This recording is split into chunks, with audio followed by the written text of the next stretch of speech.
of the world, right? And fascism is a reaction to communism. It always has been, right? Well, you might not agree with it, you might not agree with it, I don't agree with it. Now, what I'm here to say is that globalism is dead. I want to give hope to the Australian people. China is reneged on the globalists. That's why we've had a treaty with Britain, America and Australia. America's offering submarine technology to the Australians, right, because they're trying to contain China. They have been given everything by the American corrupt, globalist American administrations. They've given access to American markets where Americans have got no access back in trade deals by traitorous presidents. And they've rushed this through after the collapse of the Soviet Union. It was the last great communist entity out there, if you don't include the European Union, which is communist by stealth. Right? Now, where we are now is that they've rushed so far and the Chinese said, yeah, I'll take it, give it to us. And then when they've got to a point now where America's virtually on collapse, right, they've turned round and said, that's it, we're not going to go down the Japanese road where we got tricked at Pearl Harbor, and then where we're getting tricked the last 20 years where they've flatlined their economy and they haven't had no growth. The Chinese have said, no, we are going for the folk. Maybe the Chinese are becoming fascists.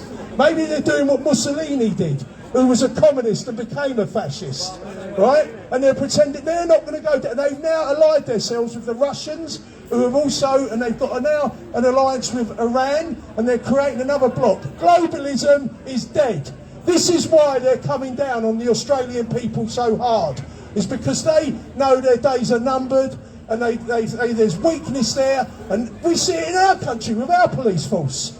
Right, they're globalists. Yeah. Boris Johnson, I voted for him, he's a traitor. And he's being propped up. Yeah. He's being propped up. Yeah. And he's being propped up by the Labour Party, who are also traitors. Right? They're all traitors. We've got a criminal cabal running our country with a duopoly political system, just like America. Right? When Bill Clinton done his trade deal in 2000, he announced it in October 2000. Right, it was basically giving everything, total access virtually to the American market, and America got nothing. And then George W., right, he came in after us because it was announced in October, late October, just before the election. And then George W. came in on January the 20th and got inaugurated.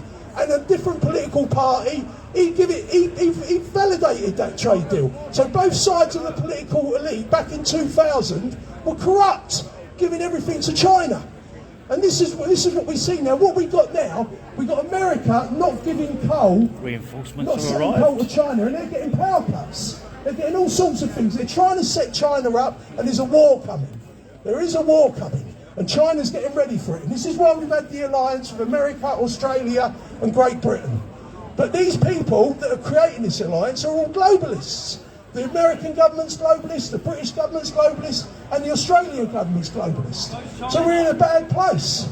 We're in a bad place. We've got to dislodge these people. There doesn't seem to be any democratic way of dislodging these corrupt, criminal, political entities within the first world. They've taken over Canada. Anyway, New Zealand, I'm going to leave it there because I think there's probably some stuff there that Facebook won't allow. We live in sad times. Brexit Brian loves you. Thank you for watching.